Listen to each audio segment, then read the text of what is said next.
Boa tarde a todos e a todas. Eu, para além de agradecer a vossa presença, queria também exprimir a nossa gratidão, minha, do António e do Jorge, a várias pessoas e várias instituições. Em primeiro lugar, queria agradecer à Fundação Francisco Manuel dos Santos, da pessoa do seu Presidente do Conselho de Administração, Gonçalo Matias, e do seu Presidente do Conselho de Curadores, José Soares dos Santos, assim como ao João Gaspar, diretor de estudos, à Susana Norton, da área de publicações, e a toda a equipa da Fundação. A Fundação teve um papel fundamental em todo o nosso projeto. Começou logo por apoiar, ainda na fase da edição na Oxford University Press, apoiou a revisão linguística, apoiou a produção dos gráficos. Os cientistas políticos adoram gráficos e, portanto, houve muitos gráficos para fazer. E depois de ter feito isto, apoiou a tradução do livro e a sua edição em português. E por tudo isto e por este lançamento, nós estamos muito gratos à Fundação. Em segundo lugar, queremos agradecer à Tinta da China, à Bárbara Brilhosa e a toda a equipa, por se ter interessado por este projeto e por ter feito com que esta edição do livro em português tenha toda a qualidade que a Tinta da China coloca sempre nos seus livros. Queremos também agradecer à Oxford University Press, em particular ao Dominic Byatt, editor de política, a receptividade imediata que teve a esta ideia e todo o apoio que nos deram. Não posso deixar de agradecer à Guarda Nacional Republicana a oportunidade que nos dá de apresentar um livro neste espaço de um simbolismo que nos parece particularmente ajustado, e queremos agradecer também a todos os autores e todas as autoras que escrevem neste livro. Sem eles não havia livro, não estaríamos aqui, é tão simples como isso. E quero terminar um último agradecimento, desta vez em meu nome e do António, um agradecimento ao Jorge. O Jorge foi a pessoa que teve a ideia de fazer este livro. E como todos os autores aqui presentes sabem, ele foi a principal locomotiva que levou este comboio ao seu apiadeiro final. E, portanto, eu e o António queremos publicamente exprimir a nossa gratidão. Eu, para além destes agradecimentos, queria fazer 3 coisas nestes 22 minutos de que disponho. Em primeiro lugar, eu queria falar um pouco sobre o que é que este livro representa, o que é que nós julgamos que ele representa, de que é que ele dá testemunho.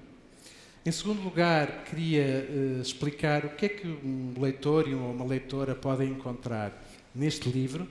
E depois queria fazer a coisa mais arriscada de todas, que é pegar em 900 páginas e dizer-vos, de forma obviamente incompleta e parcelar, algumas coisas que eu próprio, com a leitura do trabalho dos meus colegas, fiquei a saber sobre Portugal e o seu sistema político. O que é que este livro representa? Em Portugal acontece uma coisa muito curiosa, que é, na televisão, nós vemos biólogos, médicos, engenheiros a darem depoimentos sobre as matérias que estudam, sobre aquilo que sempre investigaram. Mas se eu for perguntar a alguém na rua o que é um engenheiro, ninguém me diz que um engenheiro é uma pessoa que vai falar de engenharia à televisão. E, no entanto, se eu perguntar, e já fiz a experiência, o que é um politólogo, eu muitas vezes ouço que um politólogo, na verdade, é uma pessoa que vai falar de política à televisão. Ora bem, não há problema nenhum em um politólogo ir falar de política à televisão, ou dar depoimentos a jornalistas, ou escrever artigos de opinião. Eu próprio já fiz isso num passado distante, mas a verdade é que não é isso que é um politólogo. Um politólogo é alguém que faz investigação, que estuda o fenómeno do poder. E em Portugal há muita gente que faz isto e que publica investigação académica sobre este tema. Eu queria, a propósito disto, dar-vos alguns números recentes de um estudo feito por 4 jovens politólogos portugueses, o Hugo Ferrinho Lopes, a Susana Rogério Mina, o Nelson Santos e o Lúcio Annenberg. Eu já vi 2 deles e não sei se os outros também cá estão. O que eles mostram neste trabalho é uma coisa muito interessante. Entre 1960 e 1995, politólogos portugueses publicaram em revistas científicas de circulação internacional e com revisão pelos pares, um total de 24 artigos. Entre 1995 e 2009, 95 por acaso é o ano em que eu comecei o meu doutoramento, esses números passaram de 24 artigos em 35 anos para serem, em média anual, 25 artigos por ano. Ou seja, num ano, tantos como nos 35 anos anteriores. E a partir de 2009, foram publicados em cada ano, nestas revistas, 4 vezes mais os artigos académicos que tinham sido publicados nos primeiros 30 anos. Eu não acho que possa haver muitas áreas de investigação académica em Portugal que tenham crescido desta forma, em quantidade, em qualidade e em projeção internacional. E notem, este crescimento foi especialmente forte desde 2009. E 2009 é o início de um período de estagnação do financiamento público das universidades e dos centros de investigação. É um período de sistemático subfinanciamento das universidades e do ensino superior e da Fundação para a Ciência e Tecnologia. E é um período em que as ciências sociais, apesar do trabalho de fundações, como a Fundação Francisco Manuel dos Santos, como a Fundação Calouste Gulbenkian, como a Fundação La Caixa, como a Fundação Luso-Americana para o Desenvolvimento, e estou apenas a dar 4 exemplos, as ciências sociais têm sido tratadas com um crescente desinteresse, para usar um termo suave, pelos poderes públicos. E isto em anos em que ultrapassamos 2 crises de escala planetária, a crise económica e financeira e a pandemia, que são incompreensíveis, indecifráveis, sem a contribuição das ciências sociais. E por isso eu acho que este livro é um testemunho da mudança extraordinária que ocorreu na ciência política em Portugal e que ocorreu esse salto em condições particularmente adversas. E todos os politólogos que escrevem neste livro contribuíram decisivamente para esse salto. E é um salto que o interesse de uma editora como a Oxford University Press obviamente confirma. Este livro simboliza também outras coisas importantes, na nossa opinião. Neste livro, vocês vão encontrar capítulos escritos por pessoas que fazem trabalho predominantemente quantitativo, estatístico, e outros escritos por pessoas que fazem trabalho predominantemente qualitativo. Vão encontrar pessoas que têm posições ideológicas claramente à esquerda. Vão encontrar pessoas que têm posições ideológicas claramente à direita. E vão encontrar pessoas, na verdade, a maioria julgo, que não têm posições políticas públicas claras. Vão encontrar capítulos escritos por pessoas de 9 nacionalidades diferentes, que trabalham em 29 universidades diferentes. E, finalmente, isto para mim e para nós julgo é das coisas mais importantes, vão encontrar autores que são o tipo de autores que nós encontramos muito nos congressos de ciência política, ou seja, não politólogos. Vão encontrar historiadores, vão encontrar economistas, vão encontrar sociólogos e vão encontrar psicólogos sociais. Por isso este livro, julgamos, ainda dentro desta descrição do que ele representa para nós ou do que ele quer simbolizar, é um livro plural, escrito por pessoas que estão disponíveis para desrespeitar as fronteiras disciplinares, se isso for necessário, para compreender os fenómenos políticos e que reflete o interesse que o caso português tem despertado fora das suas fronteiras. É um símbolo de maturidade, de pluralismo e de internacionalização. Agora queria falar um pouco sobre o que é que os leitores poderão encontrar neste livro. É um livro que tem um título, obviamente, isto foi discutido com a tinta da China, irónico, porque se chama O Essencial, apesar de ter 900 páginas, o que eu julgo que também testemunha a densidade e o interesse do livro. E é um livro composto por 48 capítulos, divididos em 8 partes. Eu queria brevemente dizer-vos o que é que vão poder encontrar neste livro. Há uma primeira parte que se intitula O Passado e o Presente, e que procura dar uma visão geral das raízes históricas do nosso regime democrático, as origens da esquerda e da direita em Portugal, os legados do império e da descolonização e da forma como o próprio processo de democratização marca ainda a realidade do nosso sistema político. Depois há uma segunda parte sobre as instituições políticas, sobre as regras do jogo. Aborda o nosso sistema de governo, semipresidencial, o sistema eleitoral, o papel e o funcionamento do Parlamento, do Executivo, do sistema judicial, da administração pública e do poder local. Depois há uma terceira parte, onde passamos das instituições para os cidadãos. Aqui o livro aborda temas como a identidade nacional, as atitudes dos cidadãos em relação ao sistema político, as eleições, seja do ponto de vista do comportamento de voto, da participação eleitoral e das campanhas, e, finalmente, o papel da comunicação social como intermediária entre os cidadãos e o poder político. Na quarta parte, os autores olham para os partidos e para o sistema partidário. Como são regulados os partidos? Como se selecionam os candidatos? Quem são os membros desses partidos? Quem são as elites governantes? E até que ponto é que os partidos representam, de facto, em Portugal, as opiniões e preferências dos eleitores? E, finalmente, como é que evoluiu o nosso sistema partidário como um todo, nas suas principais características, em comparação com o resto das democracias europeias. Na quinta parte, o livro passa para a sociedade.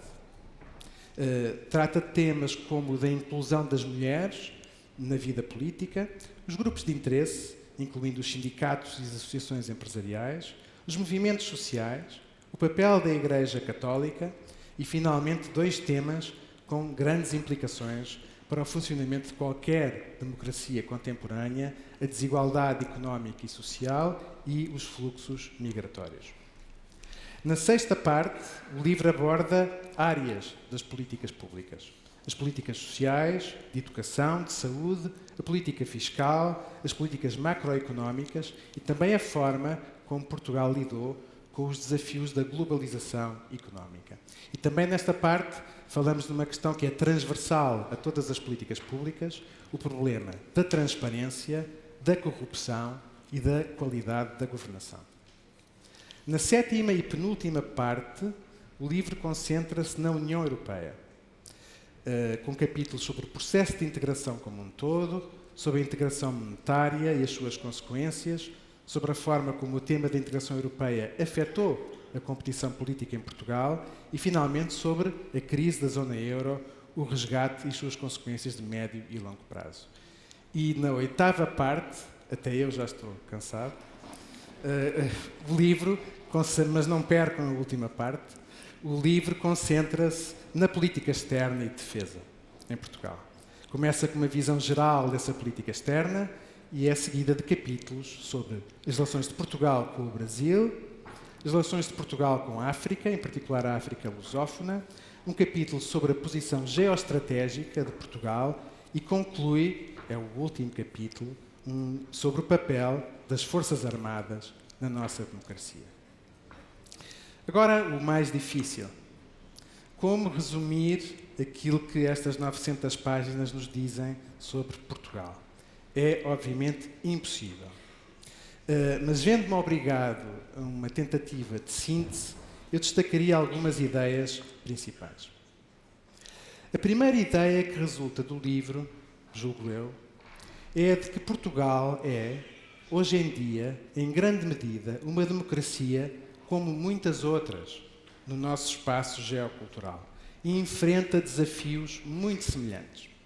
Nós tivemos durante muito tempo nas nossas ciências sociais o hábito de nos focarmos nas nossas singularidades, de olharmos para Portugal com o lugar mental de Portugal, de nos concentrarmos naquilo que nos distinguia, que nos singularizava de outros países.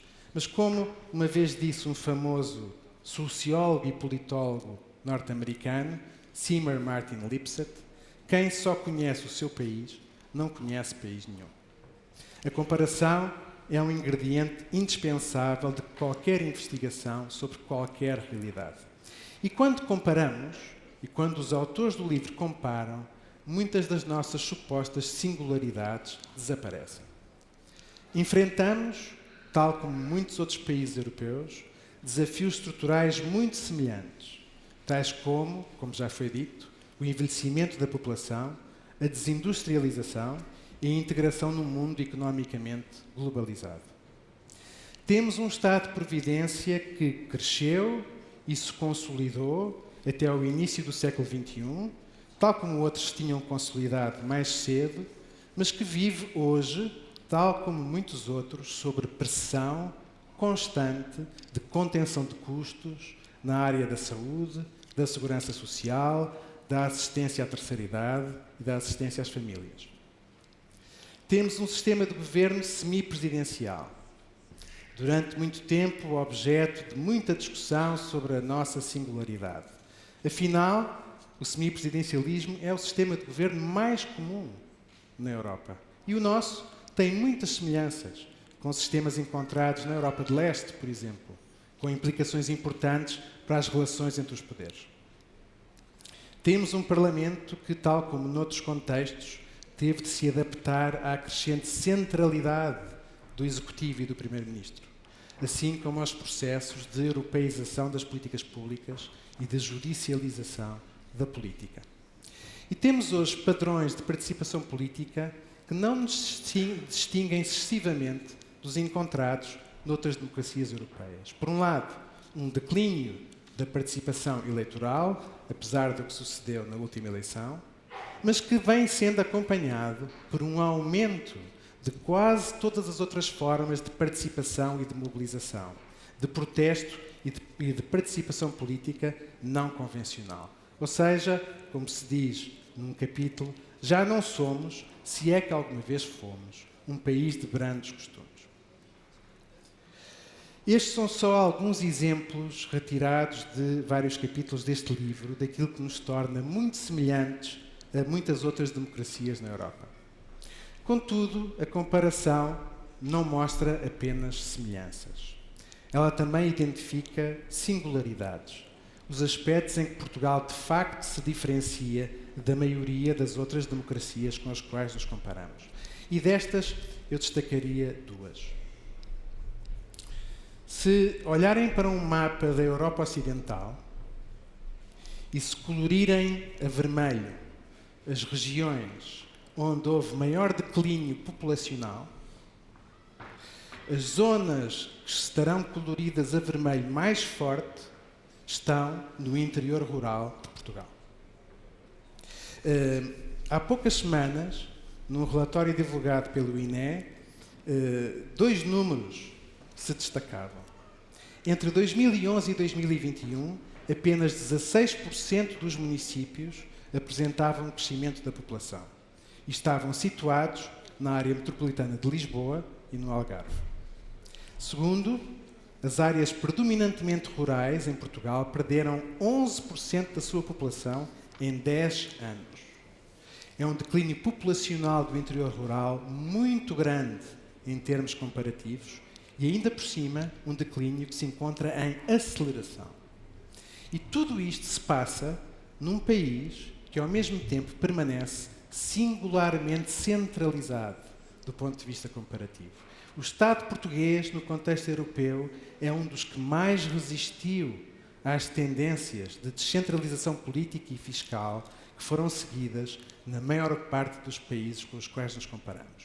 Um país que praticamente não tocou na sua organização territorial, onde a desproporção entre as competências locais e centrais é quase única no contexto europeu, e onde a desproporção entre essas competências, tal como legalmente atribuídas, e a autonomia real com que podem ser na prática exercidas é ainda maior.